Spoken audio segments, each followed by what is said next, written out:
7 bonnes raisons de choisir Voyage Antillais. Voyage Antillais est une agence antillaise depuis plus de 50 ans.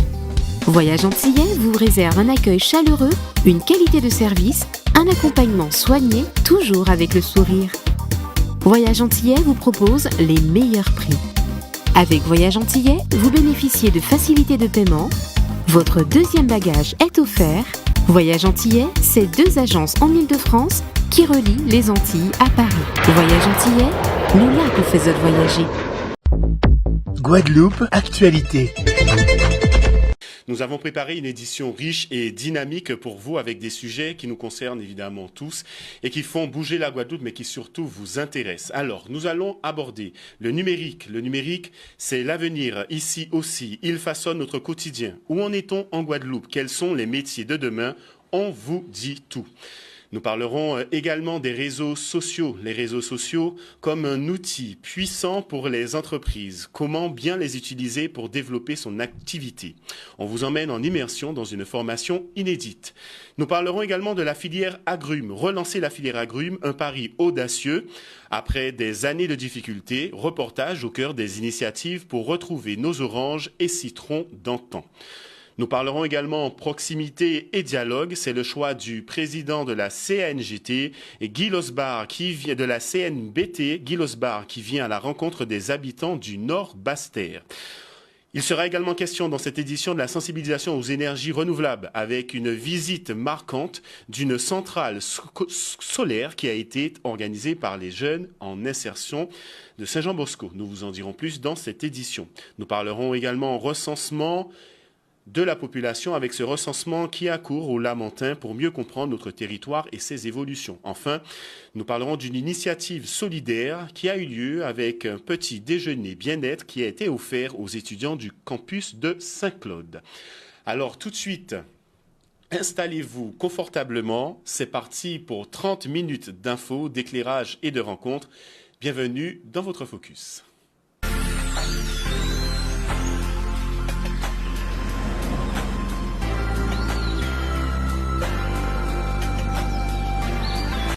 Et je le disais en préambule, le numérique évolue à une vitesse fulgurante et impacte tous les secteurs. En Guadeloupe, la transition numérique est un enjeu majeur, tant pour les entreprises que pour les collectivités. La direction de l'économie, de l'emploi, du travail et des solidarités a rassemblé les professionnels et acteurs du numérique afin d'anticiper ces changements et d'identifier les métiers de demain. Alors, quels sont les défis à relever? Comment préparer la Guadeloupe à ces mutations?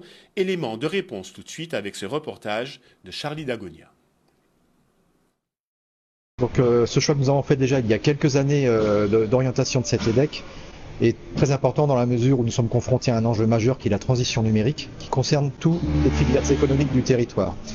En particulier le numérique cœur de métier, c'est évidemment important pour les acteurs et les professionnels du numérique, mais aussi toutes les filières clés de notre territoire qui sont impactées par ces changements, qu'il faut savoir intégrer le plus rapidement possible, et y compris nos toutes petites entreprises qui ont conscience des enjeux qui sont devant elles, mais n'ont pas nécessairement les clés et les outils pour pouvoir faire cette transformation qui est nécessaire dans leur structure. Nous avons mené cette étude à la demande de la direction du travail. Le porteur de projet donc est Atlas, qui est un opérateur de compétences que nous représentons sur le territoire. Nous avons également mis en place un certain nombre de comités de pilotage dans le cadre de cette étude, dans lequel des entreprises en lien avec le numérique, concernées par le numérique, étaient présentes, ainsi qu'à l'ensemble des partenaires qui interviennent sur le sujet, de façon à ce que nous puissions faire des constats sur l'évolution du numérique en Guadeloupe, faire une cartographie des différents organismes de formation qui interviennent sur le sujet et préparer l'avenir pour que nos jeunes puissent être formés au numérique. Notre objectif, c'est d'abord d'être sûr qu'on partage les mêmes constats, qu'on partage les mêmes objectifs avec l'ensemble des entreprises, avec les différents partenaires sociaux et institutionnels, avec le monde de la formation, que ce soit formation initiale comme formation continue. Et à partir de là, on sera capable d'identifier et de se garantir que les métiers qu'on considère soit en tension, soit métiers d'avenir et en développement, sont bien ceux que mettront en place les entreprises.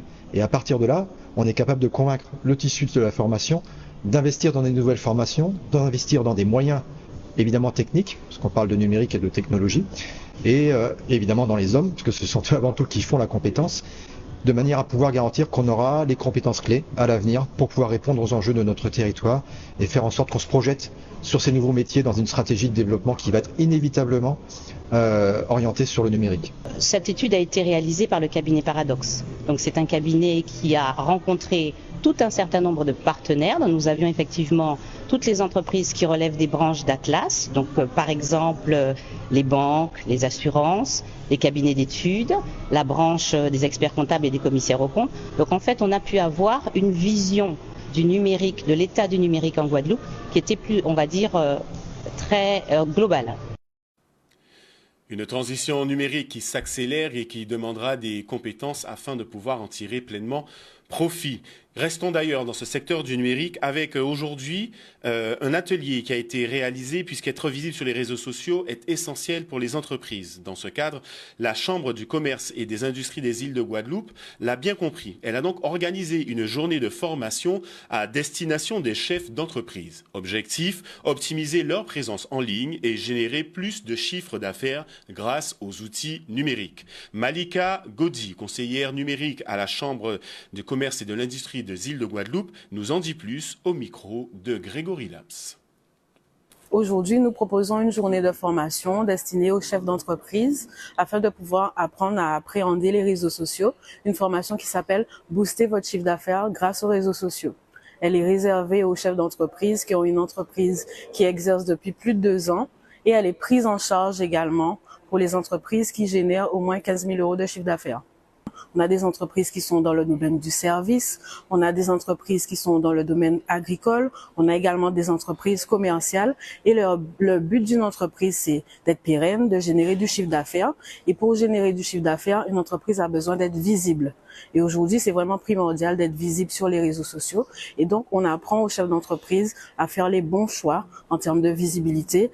On leur apprend quel est le contenu qui fonctionne. On leur apprend à bien cibler leurs prospects et à bien communiquer pour pouvoir accroître leur chiffre d'affaires. On gère un marché tous les premiers samedis du mois et j'ai créé un compte Facebook pour ce marché et qui sert au marché et au magasin. Et je désire aller vers Instagram, vers LinkedIn et WhatsApp. Je maîtrise, enfin, je suis à l'aise dessus aussi. Aujourd'hui, c'est impossible de fonctionner sans les réseaux sociaux. Puis grâce aux réseaux sociaux, on a cette portée exponentielle, on s'exporte dans le monde entier et les entreprises aujourd'hui qui ne sont pas présentes sur les réseaux sociaux ont un manque à gagner énorme. On a un peu décortiqué Instagram que je ne connais pas beaucoup et on nous a expliqué comment, parce que j'ai découvert que d'une plateforme à l'autre, la manière de présenter change. Et par exemple, sur Facebook, je vais mettre des photos agencées avec du texte, alors que sur Instagram, c'est plus les vidéos, le rapport humain qui attire le public. J'invite tous les chefs d'entreprise qui veulent se positionner sur les réseaux sociaux en 2025 à pouvoir nous rejoindre pour profiter de l'une de nos 2 formations totalement prises en charge par l'État.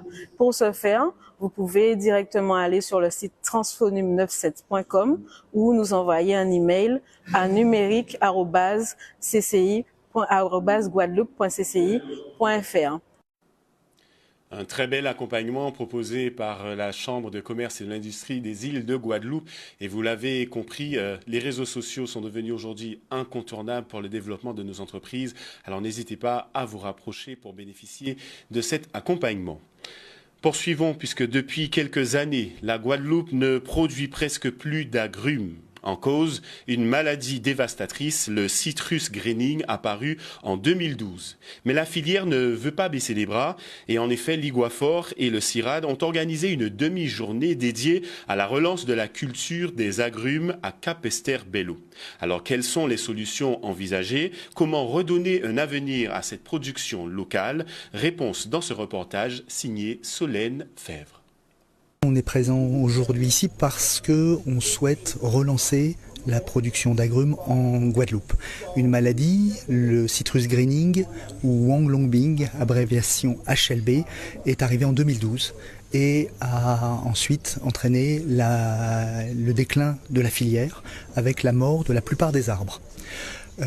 Donc il y a un temps assez important qui s'est écoulé, mais au cours de ces années, on a mis en place différentes actions de recherche pour essayer de trouver des solutions, soit au niveau variétal avec de nouvelles variétés, soit au niveau des pratiques culturales qui consistent à améliorer l'irrigation, la nutrition, la taille des arbres pour permettre de vivre avec la maladie. Malheureusement, ça a été très fulgurant. On peut penser qu'en 3 à 5 ans, on a perdu une très grande partie de notre production et aujourd'hui, 10 ans après les premiers travaux qui ont été réalisés par la recherche, malheureusement le constat est là, la Guadeloupe ne produit plus d'agrumes, hormis encore un petit peu de lime de Tahiti, de notre citron habituel, et malheureusement toutes les autres particularités d'orange, de tangelo, de pomelo, de pamplemousse, de clémentine ont malheureusement disparu des marchés.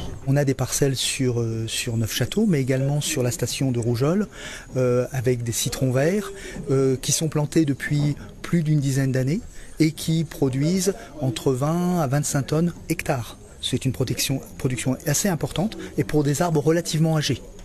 Pour d'autres variétés, comme la mandarine, l'une des mandarines que nous avons sélectionnées, on peut espérer arriver également à tenir pendant plus d'une dizaine d'années. Il faut savoir qu'un arbre, normalement, un agrume peut tenir plus de 30 ans. Mais avec la maladie, aujourd'hui, on ne sait pas aller au-delà, avec certitude, au-delà de 10-12 ans. Il serait dommage que la Guadeloupe ne puisse produire son propre citron. Et clairement, la profession agricole va essayer de se positionner pour un redémarrage de la culture. Pour ça, il va falloir des encadrements techniques communs et puis donc un accompagnement des scientifiques et une vision financière à long et moyen terme pour pouvoir accompagner ces producteurs qui vont prendre un risque, certains, à vouloir reprendre cette production, mais il est urgent néanmoins de reconquérir ce marché. Une situation particulièrement alarmante. Espérons que nous aurons la chance de retrouver très bientôt des agrumes dans nos assiettes. Des agrumes locaux d'ailleurs.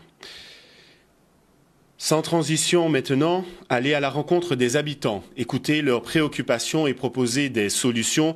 C'est l'objectif du président de la CNBT et du conseil départemental, Guy Losbar. Désormais, chaque premier jeudi du mois, il organise des permanences pour échanger directement avec les administrés et les porteurs de projets du Nord-Bas-Terre. Une initiative bien accueillie, comme nous l'explique Charlie Dagonia dans ce reportage. Oui, depuis pratiquement près de 2 ans, nous avons mis en place les rencontres du jeudi. Donc une fois par mois, je reçois les administrés du Nord-Bas-Terre. Il est vrai que on veut renforcer cette identité du Nord-Bas-Terre. Et puis parfois, il y a un certain nombre de dossiers qui nécessitent que nous ayons cet entretien. Par exemple, je viens de recevoir un porteur de projet avec les directeurs, donc nous avons pu voir comment trouver des solutions pour permettre une installation sur le territoire, parce que ça va créer donc des emplois, et c'est un peu notre volonté qu'on puisse assurer le développement. Mais il y a aussi des administrés qui viennent me voir pour des problèmes de transport ou encore pour des problèmes d'emploi, tout type de problèmes. Et vous comprenez, de par mes autres fonctions, parfois cela dépasse même les compétences du Nord-Bas-Terre, mais il m'appartient donc d'apporter donc des solutions. Et puis j'ai le sentiment que les administrés apprécient, puisque c'est pas toujours évident qu'un président de PCI ou autre puisse être accessible. Donc c'est aussi cette volonté, cette proximité avec nos administrés du Nord-Bas-Terre. Je trouve que ces réunions, c'est une bonne idée. Pourquoi? Parce qu'en fait, on a la possibilité d'échanger directement avec le président, d'étaler nos projets directement à la personne concernée et de ne pas se faire des idées, c'est-à-dire d'avoir tout de suite, de tâter l'ambiance directement avec le président.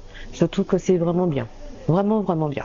Ben écoutez, c'est avec un immense plaisir, parce que moi qui suis habitant donc du Nord-Bas-Terre, plus précisément du côté du Lamentin, Et vous savez un petit peu l'orientation donc de la CNBT, c'est conduire ces différents travaux, notamment sur la formation, et aussi ce qui n'est pas remonté en termes d'administrés pour le président Losbar, qui est aujourd'hui donc au niveau donc de la CNBT.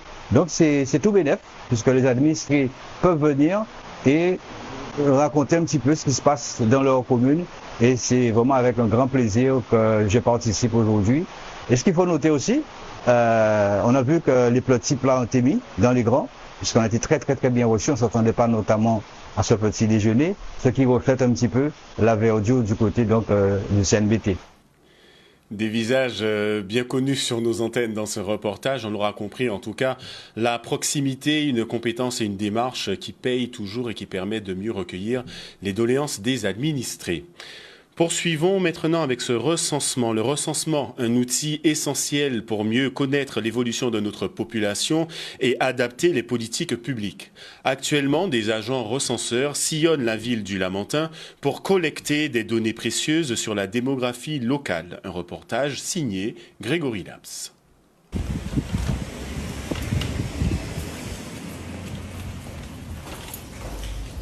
Le recensement a pour but de déterminer le chiffre de population pour la commune, de déterminer aussi la dotation globale pour la commune, mais pas que.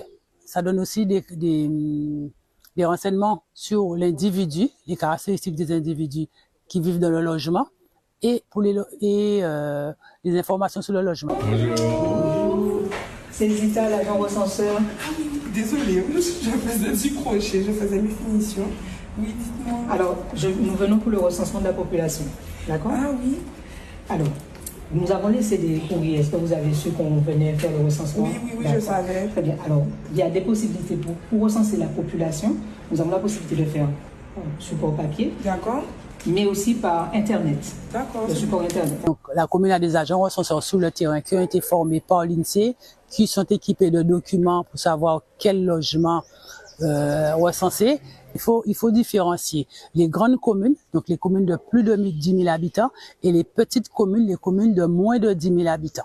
Donc, il faut savoir que nous avons 14 grandes communes, plus les 2 collectivités des îles du Nord, Saint-Martin, Saint-Barthélemy, et nous avons aussi 3 petites communes recensées cette année.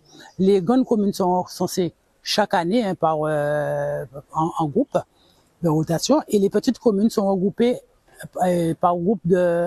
sont regroupés en 5 groupes. Cette année, nous avons 3 petites communes, Pointe-Noire, Baïf et Groyave. La dernière enquête famille nous apprend que les mères deviennent grand-mères à 54 ans et les hommes à 56 ans. Ça, c'est des informations qu'on a besoin de connaître. On est dans une société qui évolue. Le recensement a débuté le 16 janvier. Pour les petites communes, le recensement se termine le 15 février et pour les grandes communes, le recensement se termine le 22 février.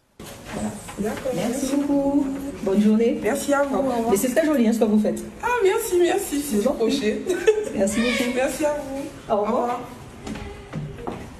Un travail minutieux qui devrait nous permettre de mieux comprendre les grandes logiques et l'évolution démographique de notre population.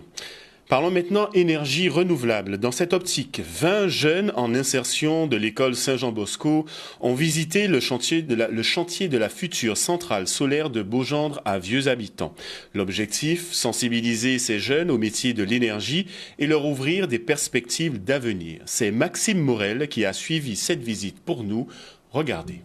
On permet à l'entreprise Caribe Factory qui organise des visites industrielles et qui met en relation des jeunes en formation avec des industriels comme Total Energy. Donc c'est dans ce cadre qu'aujourd'hui on visite la centrale, la future centrale solaire de Beaugendre à Vieux-Habitants, qui vient en lieu et place d'une ancienne carrière qui était laissée à l'abandon. Notre moteur, c'est de vraiment servir de passerelle entre le monde de l'industrie et les visiteurs, quels qu'ils soient. Et c'est très important pour nous de pouvoir être un levier permettant aux jeunes de découvrir de nouveaux métiers sur le territoire, de rentrer à l'intérieur des entreprises, mais de rencontrer également les professionnels qui font ces entreprises. C'est important également pour nous, parce qu'aujourd'hui, la Guadeloupe a une ambition assez forte sur le développement des énergies renouvelables.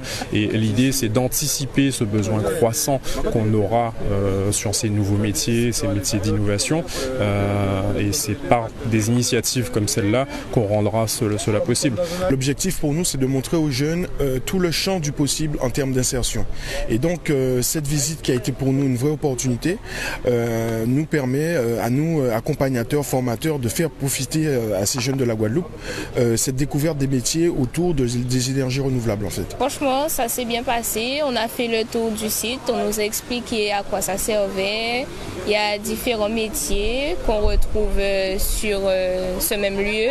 J'ai pu voir comment ils installent les poteaux et les tables pour les panneaux solaires. Et franchement, c'est bien. J'ai l'impression que je suis dans une autre commune que la mienne. Une expérience enrichissante qui devrait normalement faire naître de nouvelles vocations, en tout cas, espérons-le.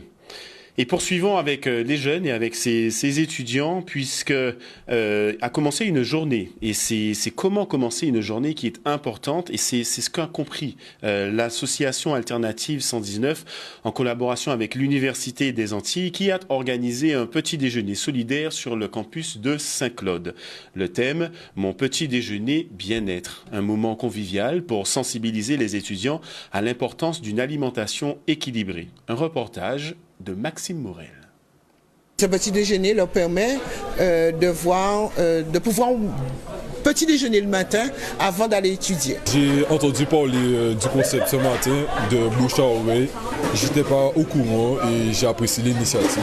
Ça m'a permis de manger ce matin. C'était très bon. J'ai découvert des cocktails, des petits plats qui nous ont concoctés. En les interrogeant sur Google Forms, il leur arrive de ne pas prendre de petit déjeuner.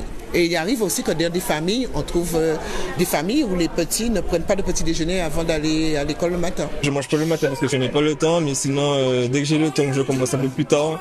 Oui, je prends mon temps pour manger le matin. Le matin, je mange pas forcément, c'est-à-dire que j'y arrive pas, donc non. C'est de renforcer le moral déjà, le petit déjeuner, de donner la force pour la journée, on va dire force, hein, entre guillemets, et puis de pouvoir suivre convenablement les cours. Et surtout, si on travaille, c'est de pouvoir suivre, faire son travail convenablement.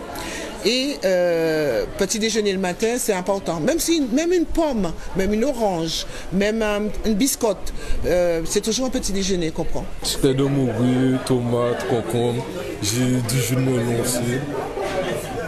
Tout est beau. Tu as bien mangé? Oui, j'avais bien mangé, oui.